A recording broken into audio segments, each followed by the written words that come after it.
Hello, dear fans, friends, and subscribers. Your host Ram, welcoming you to your Sunday edition of the Cricket Happenings with the news that Sri Lanka has become the first team to clinch their spot in the World Cup 2023, which is going to happen in India in the month of October. So, congratulations to Sri Lanka. They have looked the all dominating team in the whole qualifiers among all the teams, and it was no surprise that they won their spot in World Cup 2023, and they had a very very comprehensive win over the Zimbabweans by beating them by 9 wickets, with Pathum Nissanka scoring his second ODI century. The other news, which is the most exciting one could call, I have never seen an Ashes battle be enacted at the Lord's Cricket Ground in such a manner, with lots of happenings going on in the Ashes Test. And finally, as I told you yesterday, it was tantalizingly poised for the final day's proceedings. And what a final day we had here at the Lord's Cricket Ground, with finally it was Australia clinching it, taking a 2-0 nil lead in the series, and now definitely in line to retain the Ashes. But let's not forget about let's I would say let's salute this England captain and all rounder Ben Stokes, who played the one of the greatest knocks in Ashes history, a fighting knock one could call, because he could not take the team over the line with 155 runs smashed of 214 deliveries, which included 9 fours and 9 sixes, and that was, as I said, it's one of the greatest innings in Ashes history. So I'm definitely going to start off with the Ashes, because Ashes is something. Yes, Sri Lanka won it, but that was pretty comprehensive at that. So I will talk about the Ashes series. So England resumed their innings with 257 runs to win, and it was Ben Stokes who was there, and he had the company on that day. I think it was, if I'm not wrong, it was Ben Duckett who was there. Now Ben Duckett carried on. I mean, he went on to 83 with 9 fours, and he was the first wicket to fall, as this was very well taken by Alex Carey behind the sticks. Duckett actually, he has been good with the short pitched stuff that has been served to him, and this one basically really had a lot of height on him, and that was Duckett walking back. What a sad sight that Ben Duckett could not get to his century. He was gone for 83. Alex Carey taking the catch over his head there, but a good catch at that. And Ben Duckett was gone, caught Carey bowled Hazelwood for 83, 9 fours in that, and that was wicket number 5 for England. They were 177 for 5 as Jonathan Barristow walked in and joined Ben Stokes. Well, now Ben Stokes definitely, he was taking his time at the crease, but at the same time, not allowing any loose opportunity to go begging. But the score had just moved on to 193, and there was a really crude happening that happened. Now, what happened was it was Cameron Green was the bowler. Jonathan Bairstow scored 10 runs with 2 boundaries, and this was a bouncer with Johnny Bairstow ducked at it.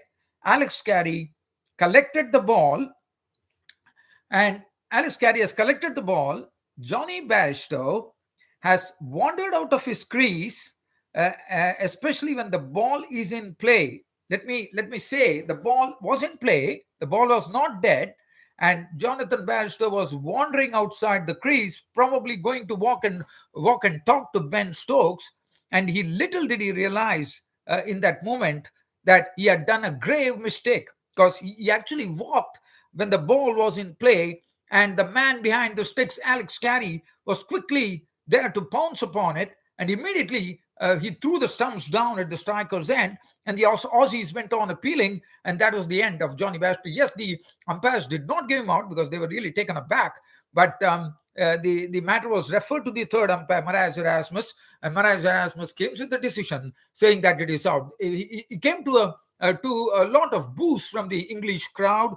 There were some unseen happenings which have never happened at a famed cricket ground in Lodge in the long room, with lots of words being exchanged at the long room itself between members, which was very sad to see because Lodge is supposed to be the mecca of English cricket, and it was really sad to see. But let's talk about this decision. I mean, why would you even? I mean, this was under the law. I mean, you being an experienced player like Johnny Barristow, you have been playing cricket for such a long time. You know when the ball is in play, you have to either take the permission of the wicketkeeper or the umpire and then probably move. And here Johnny Barristow wandered out of his crease in a very silly manner. And this was the turning point in the game. Yes, Ben Stokes being out for 155 is the turning point. But if Johnny Barristow had probably given company, you know what Johnny Barristow can do, what damage he can do to the opposition bowling. But I mean, to get out in this particular fashion is something one could never ever fathom. And that's what precisely happened. And there was a lot of words exchanged. Probably Stokes and Barristow didn't like it. Barristow had a good look at the Aussie huddle. He walked off. A lot of things were said about it. And I wouldn't know why in the world would you make a hue and cry about such a thing where it is very clearly out. You're talking about sportsmanship. Where is the sportsmanship coming? There's no sportsmanship here because the ball is in play. The wicketkeeper did what he wanted. He just threw down the stumps. He saw Johnny Barristow wandering out of the crease. And yes, in cricket, you have to look at opportunities. You have to pounce upon opportunities. So according to me, there is absolutely no need to have a debate whether it was sportsmanship, whether they could have been sporting. And what would you expect in the sporting? What would you accept? I mean, both the teams are going against each other, not even giving an inch. And we are talking about sportsmanship. Where is the sportsmanship coming here? I don't think there is no sportsmanship here. It's not even required because the ball is in play. It was a silly mistake by Jonathan Barristow to wander out of the crease and give his wicket away in a very, very silly manner. As simple as that. That's what I would really sum it up. So Jonathan Barristow was clearly out. And as I said, there is no issue. We have seen on social media so much of issues made out of it. They are comparing it to the Trevor Chappell underarm ball incident against New Zealand in 1981 when Drake Chappell told his brother Trevor Chappell to bowl the final ball as an underarm ball. But let's understand something here.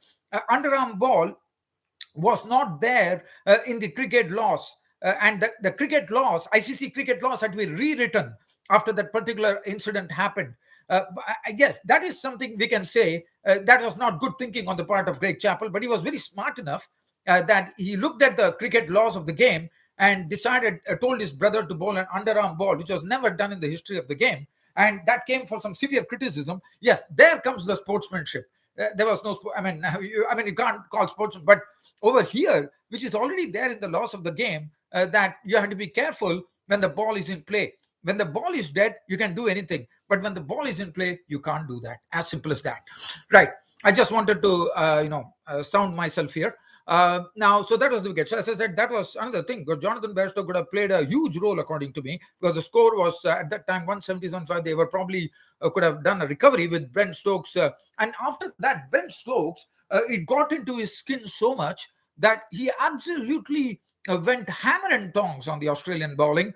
He hit Cameron Green for two enormous sixes. And he went after the other bowler as well. I think it was, if I'm not wrong, it was Pat Cummins or Hazelwood. He went after them like anybody. And suddenly, Ben Stokes, who was a bit quiet, suddenly started igniting like a fuse. And we saw runs absolutely cascading from his blade before lunch. And he reached his century. And even after reaching his century, he didn't have, it was just a sort of a raising the bat, nothing like, very happy or something, because he knew he had a job to do. And what happened? Ben Stokes, they went for lunch. And after lunch, Stuart Broad, while going for lunch itself, all the exchanges that started between the English players and the Australian players, especially Stuart Broad saying a few words to David Warner, Marnus Labuschagne joining in it. back and forth, words being exchanged, long room again, the members, the crowd, English crowd booing them.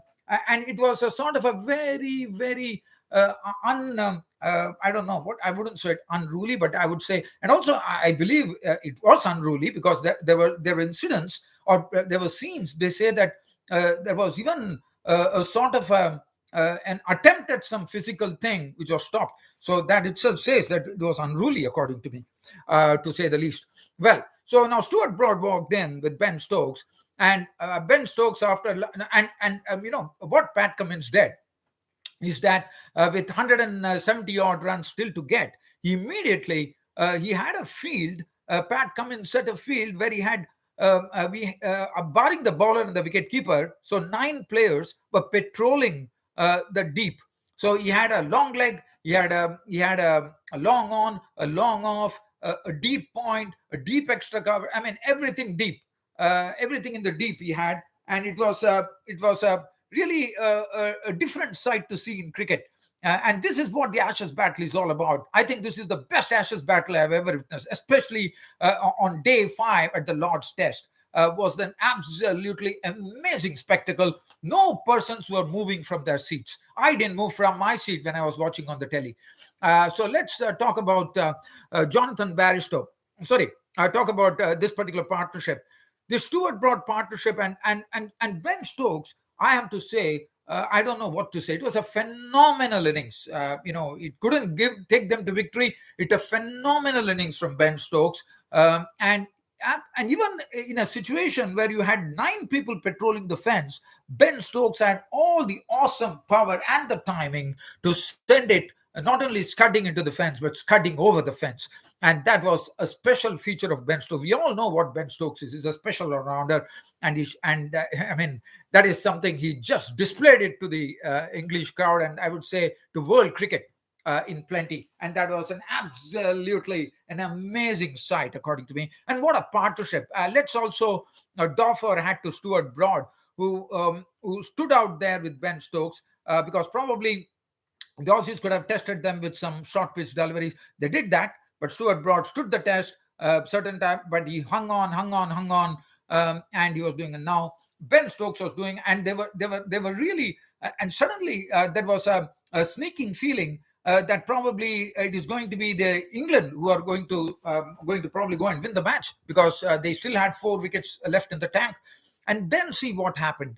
Everything was going well. Stokes was stoking the ball, and disaster struck England when Ben Stokes had reached 155 with of 214 balls with 9 fours and 9. So Hazelwood was the bowler, and Stokes actually very sadly, he threw the hands, and he could not get the shot right. He got the top edge. Backward point came into the picture. Carey himself had run. There was no backward point. Alex Carey, the wicketkeeper, did a good job in running and picking up that edge. And that was the end of Ben Stokes. But it was a very good spirit of cricket showed when, despite all this going on between both the teams, all the needle going on between both the teams, we saw Stephen Smith come and pat Ben Stokes on his back, just to give him his commiserations that Ben Stokes had played a great innings and he could not take them over the line. And once Ben Stokes went, everyone knows that this match was absolutely on the line. The writing was on the wall, that the Aussies were going to get a 2-0 lead. That's precisely what happened. Once Ben Stokes was out of the picture, Stuart Broad fell a victim to Hazelwood for 11. Good catch taken by Green in the deep, going low down. Ollie Robinson had a wild swing at Cummins. He was gone for 1. Tongue and Anderson. Basically, I would probably say, even though Anderson gave company, Tongue stayed there and made a few runs, I would say. He was gold, and as Stark came and hit the timber, hitting the knocking the leg stump out of the ground of Tongue, and that was the end. And that was the Aussie victory there. But once they took Ben Stokes, I thought everything was over. Australians had pocketed the match in their bag, and that was the end. Australia going on to a 2-0 lead in the Ashes series now, with the third test coming back on Thursday at Headingley in Leeds. And what a wonderful test that is going to be. England, Australia have everything to play for. England are the ones who have to get the better of Australia in the third test. And also, Australia have a wonderful chance now of going and retaining the Ashes. Well done, Australia. And what a battle it was. It was one Ashes battle where you see baseball cricket, Australia combating it with the bouncers, England coming back, hitting the Aussie batsmen with bouncers, chin music all the way. And then finally, we had some incidents happening. Yesterday, we had the catch taken there. I think it was, if I'm not wrong, it was, I think, if I'm not wrong, due to the excitement, I'm trying to find it a bit tough here. But I think there was one particular controversy.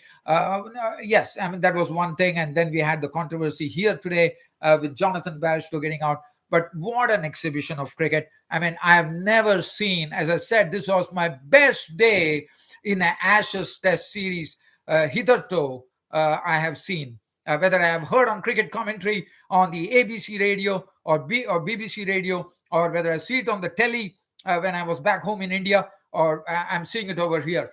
Absolutely amazing. I've never seen such a spectacle in an Ashes series. And thank you, Australia and England, for playing out and entertaining the cricketing masses. Now, very quickly, I'm going over to a skimmer here, Zimbabwe and Sri Lanka. And Sri Lanka, as I said, have been the best team in the ICC Cricket World Cup qualifiers. And it came as absolutely no surprise to me that Sri Lanka clinched their spot in the World Cup 2023, which is going to be played in India in the month of October. And congratulations to Sri Lanka. And it was a comprehensive victory. Zimbabwe had absolutely no answer.